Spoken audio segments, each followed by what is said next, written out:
Welcome, book-loving comrades, to a sanctuary where the love for reading knows no bounds. Today, we delve into the depths of Kafka on the Shore by Haruki Murakami. You, my incredible YouTube audience, have the power to make a huge difference. If you appreciate the content I create, please take a moment to like this video, subscribe, follow my channel, and share your thoughts in the comments.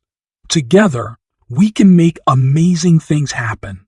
The Boy Named Crow, Chapters 1-5. In The Boy Named Crow, a prologue of sorts, Kafka Tamura is preparing to run away from his home in Tokyo. He talks about his plans with his imaginary companion, Crow. Tomorrow is Kafka's 15th birthday, and he has taken a substantial amount of money from his father, along with his cell phone and hunting knife. Crow warns Kafka that he can expect many trials on his journey, and he must be the toughest teenager ever to withstand it. In Chapter 1, Kafka is planning his escape. He has been planning to run away for years, and in preparation, he has been working out. He now looks older than his age. He takes a picture of his sister with him. Kafka's father destroyed all the pictures of his mother when she left, taking Kafka's sister with her. Kafka takes the bus to Takamatsu, since no one would think to look for him there. He boards the bus. The trip will take 10 hours and falls asleep. When he wakes up, it is his birthday. Chapter 2 is an interview conducted by US military intelligence with a provincial Japanese schoolteacher involving an incident that occurred in November 1944. The teacher took a group of children to the hills outside town to pick mushrooms. While there, she is certain she saw a B-29 fly overhead, though records show no American planes in the area. The teacher discovers the children in a strange clearing in the forest, all passed out in a trance. In Chapter 3, Kafka's bus stops at a rest area before arriving in Takamatsu. At the rest stop, he meets Sakura, a strange talkative hairdresser who asks to sit next to him on the bus.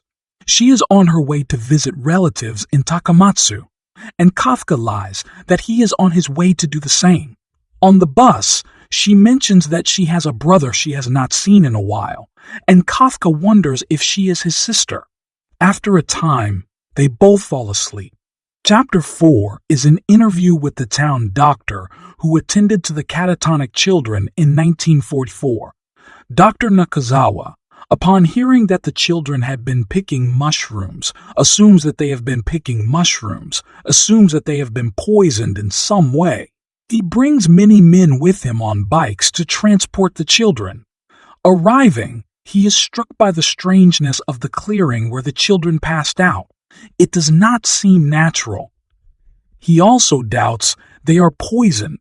He is confounded as to what to do, but soon the children regain consciousness, all but one, and have no memory of passing out. The last child, Nakata, is taken away for inspection. In Chapter 5, Kafka arrives in Takamatsu. Sakura gives him her number and invites him to call her sometime. Kafka decides to visit the Komura library. There he meets the assistant librarian, Oshima, who tells him the library is a historical building, largely consisting of Japanese poetry. Kafka goes to the reading room and peruses the Arabian Nights. In the afternoon, he takes the building tour, led by the head librarian, Miss Saeki. Oshima, an effeminate young man with an interest in Kafka, invites him to return the next day. That night, Kafka gets a room, discounted by the Imka, at a cheap hotel. Before he falls asleep, he checks his cell phone. It still works, and he wonders if his father has even noticed that he has run away. Chapter 6-10. In Chapter 6, Nakata, the young boy who didn't wake up after the 1944 incident in the woods, now fully grown, is looking for a lost cat named Goma. Since the incident, Nakata has no memory and cannot read, but he can communicate with cats. As such, he has become adept at finding runaways, though the government considers him mentally deficient and keeps him on a subsidy. Nakata talks to a nameless cat that he calls Otsuka. Otsuka has not seen Goma, but he is more interested in Nakata. He feels that Nakata has lost half his spirit, and he suggests that he seeks out his other half. In Chapter 7, Kafka negotiates with the girl at the hotel desk to give him his reduced rate through the week. He claims to be a student researching at the library, and she says she will run it by the owner. Kafka finds a gym to work out at and goes to the library, where he and Oshima discuss In the Penal Colony, a short story by Franz Kafka. He continues reading The Arabian Nights when Oshima tells him that the hotel has called to confirm with he is actually doing research. They will give him his discount through the week. Oshima seems inclined to ask Kafka to stay with him, but he stops short of asking. Through the rest of the week, Kafka follows the same regimen, eating breakfast, working out, and spending all day in the library. Chapter 8 is a U.S. military interview with Dr. Shigenori Tsukayama, a renowned doctor of psychiatry in Japan. In 1944, his team ran tests on the children affected by the incident in the clearing. Tsukayama discounts the notions of poison gas or food poisoning, settling rather on mass hypnosis of some sort. He likens the incident to the concept of spirit projection. Tsukayama observes Nakata, the boy who didn't wake, at length trying many ideas to wake him from his hypnotized state. All fail. One day, however, Nakata wakes up for no apparent reason. In Chapter 9, Kafka wakes in the middle of the night at an unfamiliar shrine outside of town. He is passed out and does not remember when. Entering a public restroom, he discovers that he is filthy and his top shirt is soaked through with blood. Someone else's. Crow tells him to calm down and collect himself. With no other ideas, Kafka calls Sakura. She is annoyed at being woken, but she agrees to meet him. He catches a cab to her sister's apartment, where she is staying. Kafka admits that he is only 15 and a runaway. Sakura tells him that when she was his age, she ran away also. When it didn't work out, she learned to cut hair to get away from her family. In Chapter 10, Nakata talks to a particularly stupid cat that he calls Kawamura. Kawamura seems to know where Goma is, but he is unintelligible. A clever Siamese cat named Mimi helps Nakata out, translating the gibberish. Evidently, Goma has been hanging around an empty lot, but recently, a strange man caught him and took him away. Mimi fears that the man may be some sort of pervert who tortures cats. Nakata is shocked that such people exist. He goes to the lot and sits, eating his lunch. When he is finished, he falls into a hibernating state, something he has been able to do since the incident. Chapters 11-14. In Chapter 11, Kafka sits with Sakura in her apartment. Apparently, Kafka has had violent episodes in the past, but nothing involving the amount of blood on his shirt. Sakura asks him about his parents and sister. His older sister was adopted, so Sakura finds it odd that Kafka's mother left with an adopted child and not her biological son. After a time, she goes back to sleep. Later in the night, neither can sleep, and Sakura sits with Kafka. She tells him that she has a boyfriend in Tokyo, but as they sit together, Kafka gets an erection. Sakura nonchalantly strokes him to orgasm. The next morning, Sakura has left for work, leaving a note for Kafka telling him that there is no news of a violent crime in the area. By way of thanks, he cleans her whole apartment and leaves her a grateful note. He leaves, unsure of where he will sleep, heading toward the library. Chapter 12 is a letter, written in 1972, from the teacher whose children collapsed in 1944 to Dr. Tsukayama. She admits to lies she told both Japanese and American officials about events. At the time of the incident, her husband has been drafted. The night before the children collapsed, the normally prim teacher has an intense sex dream that leaves her in a euphoric state the next day. On the hill with her students, she discovers that her period has abruptly begun. She excuses herself to wipe away the blood with some towels that she hides in the woods after. Nakata, however, discovers the towels and returns them to her. She panics and begins to beat him. The other students watch. After they collapse and reawaken, though, they have no memory of the towels or the beating. In chapter 13, Oshima approaches Kafka and offers him some lunch. They discuss Japanese writer Miss Saeki, and Kafka asks Oshima if he can help him find a place to sleep. Oshima suggests that he can get him a job at the library, where he can sleep at night. In the meantime, however, Oshima has a place for Kafka to sleep. After the library closes, Oshima drives Kafka to a cabin in the woods of Kochi. The cabin is a Spartan one, room building with no utilities or phone reception. Oshima warns Kafka not to wander too far into the woods. He leaves, promising to return in a couple days. In chapter 14, Nakata gives an update to and collects his daily fee from Goma's family. He does not mention that his information is coming from cats rather than humans. Returning to the empty lot, he is approached by Kawamura, who babbles nonsensically, and a tough cat he calls Okawa. Okawa has seen Goma, but he's unwilling to talk about him. A large black dog approaches him and demands that he follow him. The dog leads Nakata to another part of town, to the house of a strange, elegant man who calls himself Johnny Walker. Johnny Walker offers to give Goma to Nakata in exchange for Nakata's cooperation in a game. Mr. Walker has been looking for Nakata for some time. Chapters 15, 17. In chapter 15, Kafka has been left alone in Oshima's cabin. In his sleeping bag that night, he is frightened by noises and solitude, and Crow harangues him for weakness. The next day, Kafka reads part of a book about Adolf Eichmann. Oshima has made a note in it that one must accept responsibility for one's imagination. Kafka walks a ways into the forest, stopping short of losing his way. He is jarred by how easily one can lose himself. After dinner, he writes everything he has done since running away.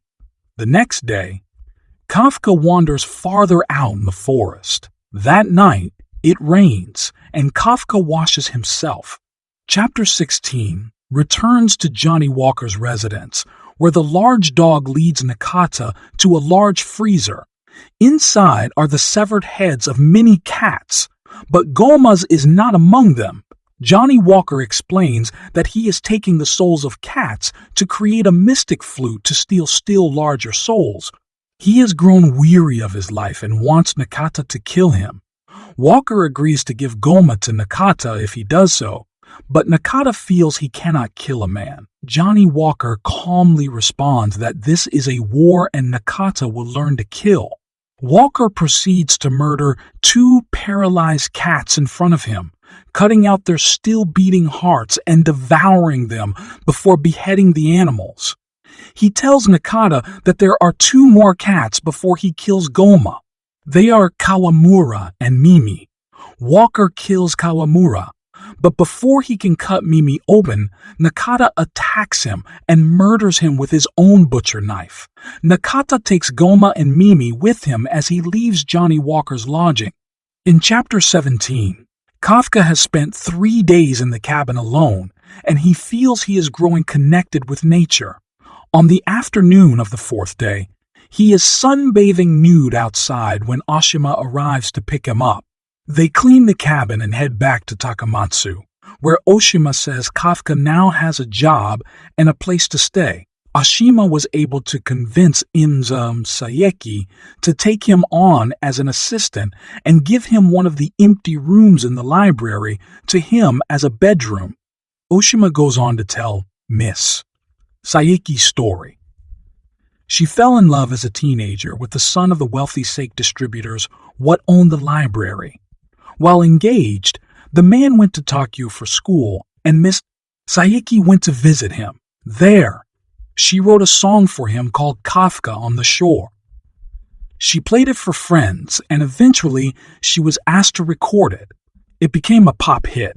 Not long after, Miss Saeki's husband died during a student protest, and she disappeared for a long time. One day, shortly after her mother's death, she abruptly returned to Takamatsu and took over stewardship of the library. Chapters 18-20. In Chapter 18, Nakata wakes up in the vacant lot with Mimi and Goma. He has no blood on him, but he still recalls killing Johnny Walker. He is also unable to understand the cats. Nakata returns Goma to her family and proceeds immediately to the local police station. There, he confesses to the duty officer that he has committed a murder. The officer thinks Nakata is mad, but he humors him. Nakata thanks him, and on the way out the door, he mentions that the officer should bring an umbrella tomorrow because it will rain fish. The next day, 2,000 sardines and mackerel fall from the sky. The officer is shocked, and he cannot believe his ears later that day when a famous artist is discovered stabbed to death. In Chapter 19, Kafka moves into the library. The next day, he mains the front desk with Oshima when two serious women enter. They seem to scrutinize the whole library before complaining to Oshima that the building is in violation of gender equality standards. It has no separate restrooms, and the books are separated by author gender with women shelved below men. Oshima explains that the library has no room for another restroom and is understaffed, but the women accuse him of misogyny.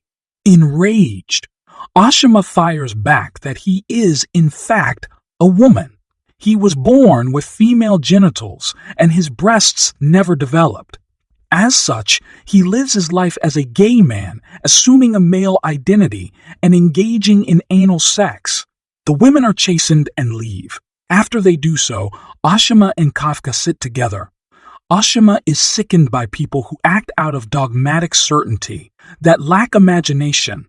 Kafka assures him that his opinion of Oshima is not changed by the revelation that he is transsexual. In Chapter 20, Nakata tries to leave Tokyo. He wants to travel west on the Tome Highway, but he does not know how to use the train system. He doesn't like to admit that he cannot read, but he stops two businesswomen on the street to ask them how to get ticket. They get a friend of theirs, Taguchi, who is heading west, to take Nakata with him.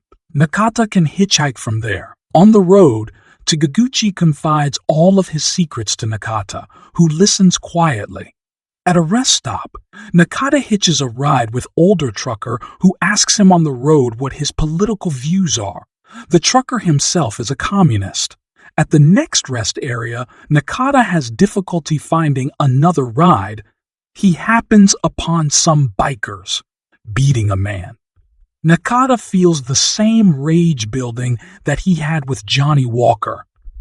Suddenly, leeches begin to fall from the sky.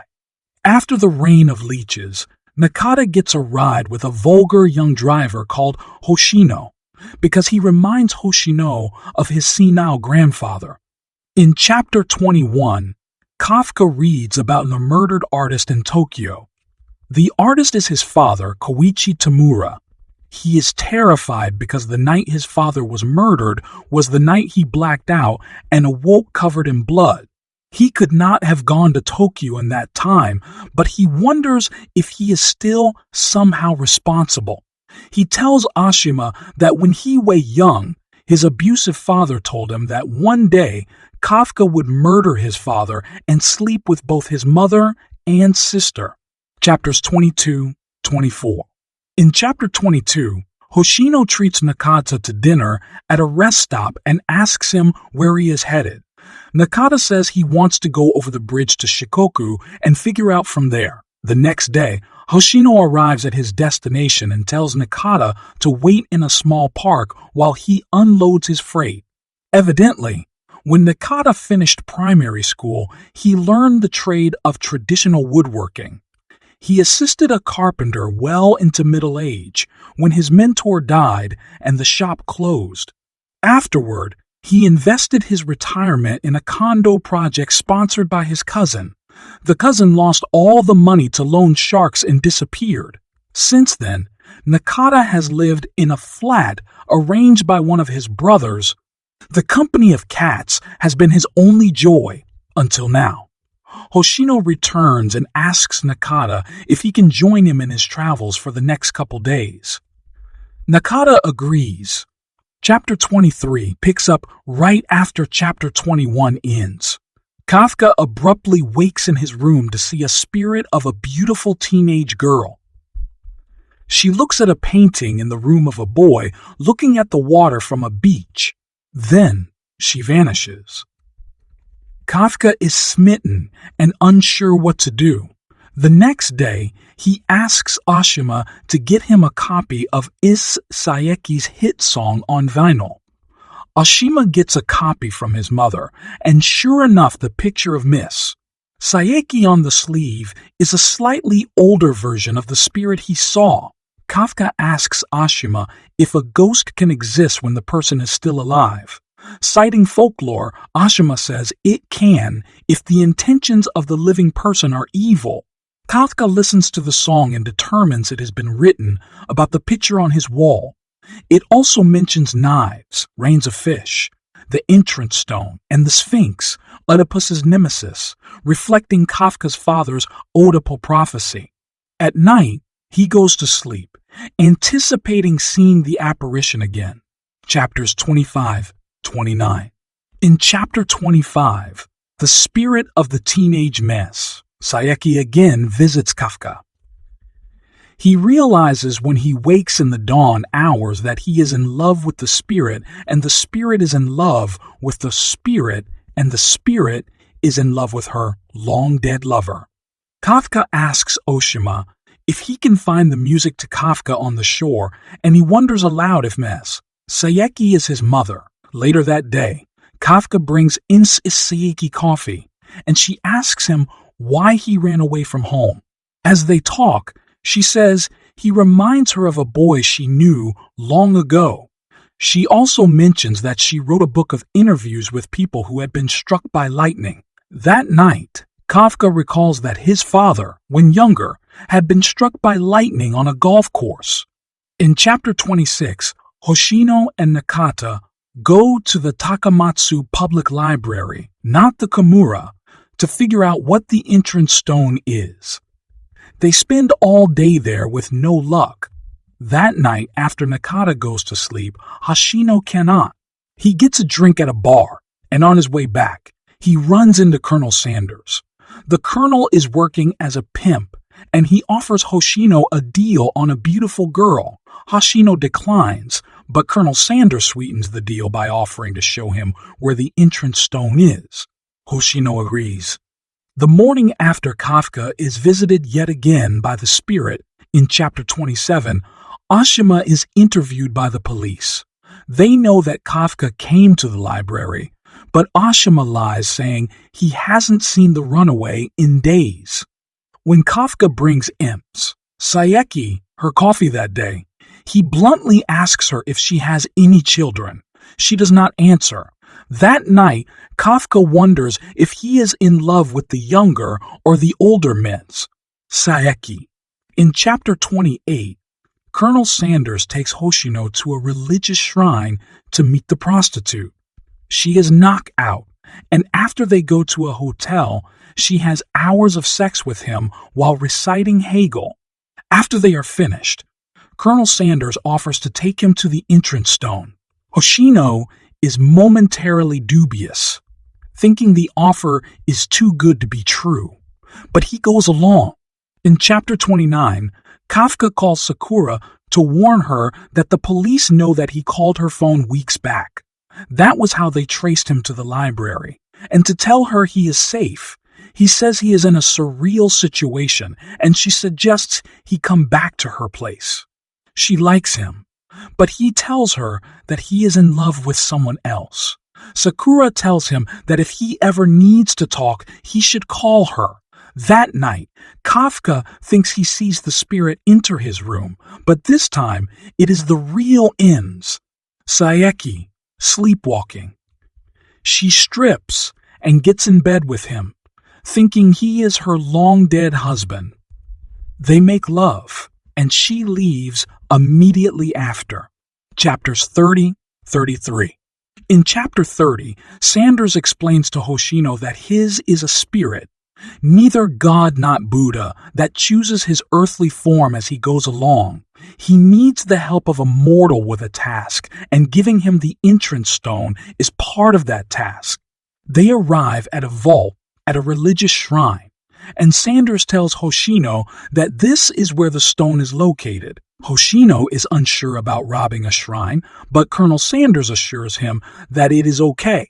The stone is heavy, and Hoshino needs a cab to get it back to the hotel. He leaves it on Nakata's bed and goes to sleep. In Chapter 31, Mrs. Saeki asks Kafka about his past, and Kafka mentions what he is from Tokyo and his father has recently died. He suggests to her that she may have been his father's lover at one time. She dismisses this notion. He asks her to go to bed with him, and she does not answer. After work, Oshima and Kafka go out for a nice dinner. Oshima talks about his fantasy of fighting in the Spanish Civil War and mentions that he has a regular boyfriend. Oshima says that love is accompanied by sadness because our beloved, in completing us, reminds us of what we have lost. That night, Miss Saeki lets herself into Kafka's room and looks at the painting. She offers to show him the beach that the painting depicts. On the beach, Kafka embraces her, emboldened by Crow and perhaps the spirit of her dead lover. They go back to the library and make love, and Miss Saeki leaves afterward. Nakata wakes in Chapter 32 and discovers the stone on his bed. He spends a long time looking at it, wondering what to do next. He talks to Hoshino about how sad he is, unable to learn or create memories. He feels that once he opens the entrance stone, something will change. But he cannot do anything until thunder begins outside. Hoshino agrees to stay with him as long as it takes. Soon, a harrowing storm begins outside. The entrance stone has become heavier, and Nakata realizes that flipping it will open the entrance. Hoshino musters all his energy and flips the stone. In Chapter 33, Kafka slips out of the library to work out at the gym. He does not know what to say to Miss Saeki. After working out, resisting the urge to immediately hop a bus out of the city, Kafka returns. Oshima talks to him about his quest for freedom, questioning if anyone is truly free. When he brings Miss Saeki her coffee, Kafka asks her about her past. She tells him he doesn't need to know and wonders aloud how he has become so wise, so young. He says he is taking back his life after the emotional abuse of his father. This why he chose the name Kafka. It means crow in Czech, and crows are free and wild. He asks Psyche if she interviewed his father for her lightning book. She says she didn't, but he does not believe her. She says that she is confused by her life, and Kafka retorts that she does not have to be confused by him. He is her lover, past and present, and her son. That night, they make love again, and she stays.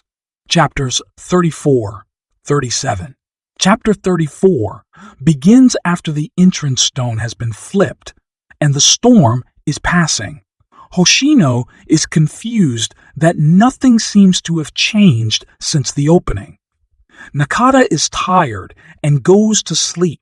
That night, Hoshino goes to a coffee shop, where the elderly owner, a classical music enthusiast, talks to him about Beethoven. Hoshino wonders why he is so drawn to Nakata, why he follows him unquestioningly.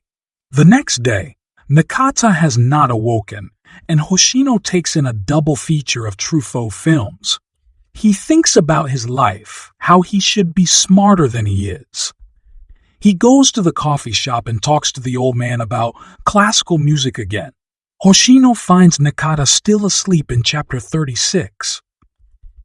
He gets a call from Colonel Sanders, who insists that Hoshino wake the sleeping man and immediately leave the hotel.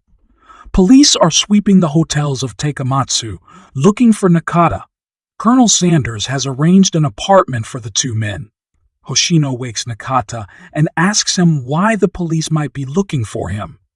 Nakata tells him about killing Johnny Walker. The men check out quickly and take everything, including the entrance stone, to a chic new apartment in a residential part of town. Inside, they discuss what happened in the hotel room.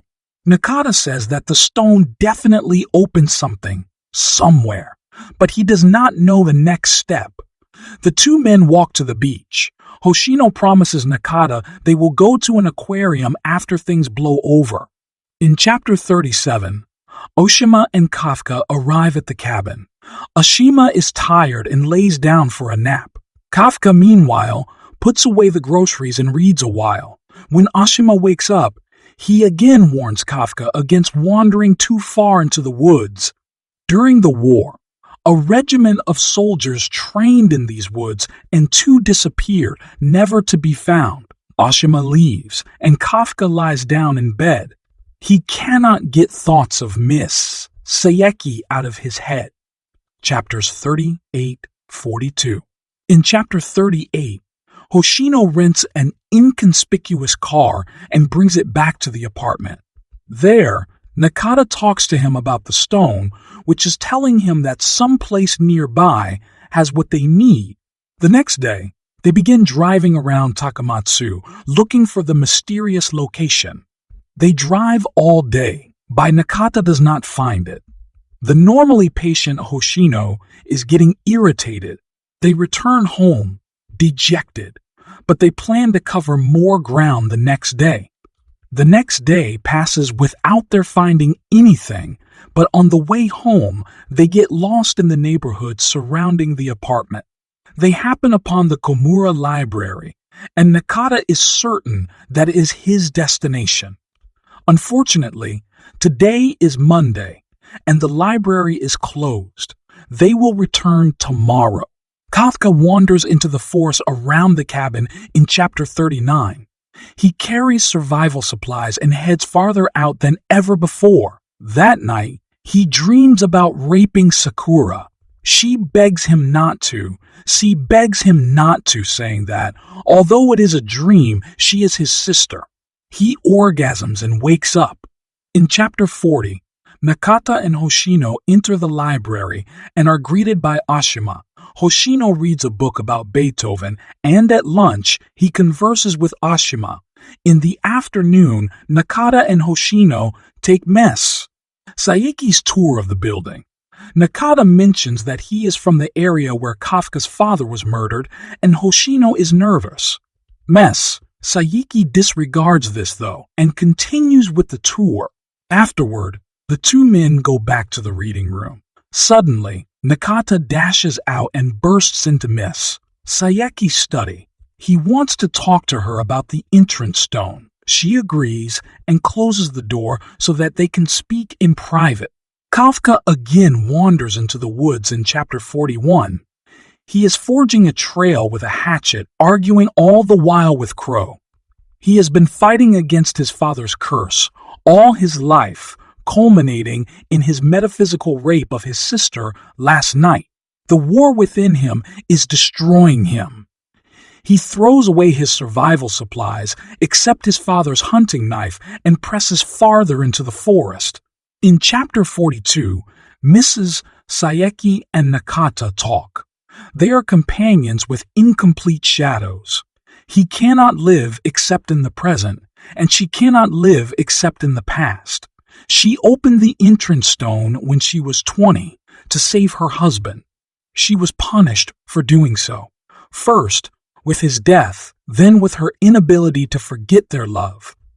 Now, she understands why Nakata is doing the same. She points out to him that he is the boy looking out at the water in the painting, and his touching her hands floods his mind with memories.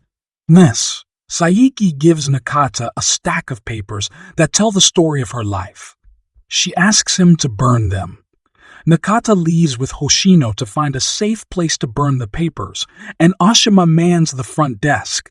The library is so busy that not until the late afternoon does he realize that Miss Saeki has died. As he waits for the ambulance, Oshima makes note of the time to tell Kafka. Chapters 43, 46. In chapter 43, Kafka continues to wander through the woods. He feels connected to the rhythms of nature and is unafraid of being lost. On the other hand, he despairs that his mother despised him so that she abandoned him. He is also confused by his feelings for Miss Saeki. He doubts the possibility of feeling love for anyone. The two Japanese imperial soldiers who disappeared in the forest during the war approach him. They say they have been waiting for him a long time and invite him to come with them through the entrance. He immediately agrees. In chapter 44, Nakata and Hoshino burn Miss Saeki's memoir. After they finish, Nakata is very tired, so Hoshino calls a cab to take them home. In the cab, he tells Nakata how much the past 10 days have meant, how Nakata has made him a better person. Nakata falls asleep during the cab ride, and Hoshino carries him to bed. Nakata dies in his sleep. Hoshino, afraid of complicity in the Tokyo murder, thinks of calling the examiner and leaving. He stops short, however, when he realizes the entrance stone has not been closed. He wants to do that for Nakata, but does not know how. He waits for word from Colonel Sanders. In chapter 45, the two soldiers are leading Kafka through the increasingly treacherous woods. He is tired and starting to fall behind when they reach a ridge overlooking a smattering of utilitarian huts. The desolate village looks deserted as they descend. They take him to a hut that resembles Oshima's cabin inside. There, he is told to adjust to his surroundings and left alone. He turns on the television and watches part of the Sound of Music before falling asleep. When he wakes up, the teenage spirit of Miss Saeki is cooking him dinner. He sits with her and talks. She has no name, she says, and she will appear whenever he needs to see her. Kafka tells her that he feels he has come here to see her and one other person's. In chapter 46, Hoshino is still waiting to figure out what to do with the stone. He turns down the AC to keep Nakata from smelling. The weather is steadily improving, contrary to the storm Hoshino remembers from when he flipped the stone the first time. He cannot sleep, and the next morning he sits with the stone and discusses the failings of his life. He feels his life is largely a waste. A cat goes by the window and says hello to him. The boy named Crow, 2:47:49. In The Boy Named Crow, Crow happens upon Johnny Walker in the woods. Johnny Walker shows him his flutes made from cats' souls. He complains that since dying, he has been stuck in limbo, and he is struggling to find his way out. The acerbic Mr. Walker invites Crow to try and kill him. Without hesitation, Crow leaps on him, gashing his skin and gouging out his eyes and tongue. Johnny Walker just laughs. In chapter 47, Kafka wakes up in the desolate village. He wants to read a book, but there are none. The 15-year-old spirit returns to sit with him. She feels completely one with him, she says, content. She also says that in this village, where time is meaningless, memory ceases to exist, along with hunger, After the spirit disappears, the reel ends. Saeki enters the hut. Kafka fixes her tea, and they talk about their relationship. Miss Saeki explains to him how much she lost trying to freeze time when she feared she would lose her husband. She implores him to go back to the real world immediately. She tells him to take the picture of the boy on the beach and to remember her. Kafka, meanwhile, forgives her for leaving him as a child. The two soldiers lead Kafka out of the village, warning him not to look back. He does once, at the top of the ridge, and he nearly can't bear to leave. Finally, he makes it back to Oshima's cabin. Hoshino converses with the cat in chapter 48. The cat warns him that a being of pure evil will try to slip through the entrance before it closes. This is when Hoshino must flip the stone and kill the being. Hoshino is concerned that he does not know what this being looks like. The cat hints to him that it only moves by night. That night, Hoshino waits with an arsenal of kitchen knives and mallets. At midnight, he sees a creature that looks like a slimy white salamander crawl out of Nakata's mouth and makes a beeline for the stone. Knives and mallets have no effect on it, so Hoshino puts all of his energy into flipping the stone. After doing so, the creature is easily killed with a knife. The next morning, Hoshino says his goodbyes to Nakata and takes the creature's body to be burned. In chapter 49, Oshima's brother Sada comes to the cabin to pick up Kafka. As they drive back to Takamatsu, Sada says that the cabin is the one thing that unites him and Oshima. They discuss surfing for a while, and Kafka mentions that he wandered into the woods. Sada asks if he met the soldiers. Neither man acknowledges what the soldiers told them. At the library, Oshima tells Kafka of Saeki's death and gives him the picture of the boy on the beach and a copy of Kafka on the shore. Kafka says he will head back to Tokyo to finish school and talk to the police. Afterward, maybe he will come back to assist Oshima at the library. At the bus station, Kafka calls Sakura to tell her he is leaving Takamatsu. As they talk, she mentions that she dreamed of him a couple nights ago, but it is not the rape dream he had. She dreamed she was protecting him. He thanks her for everything. On the bus back, Crow tells Kafka he did well on his journey, but Kafka is concerned that he learned nothing about himself. Crow tells him to sleep a while. When he wakes, he will be in a whole new life.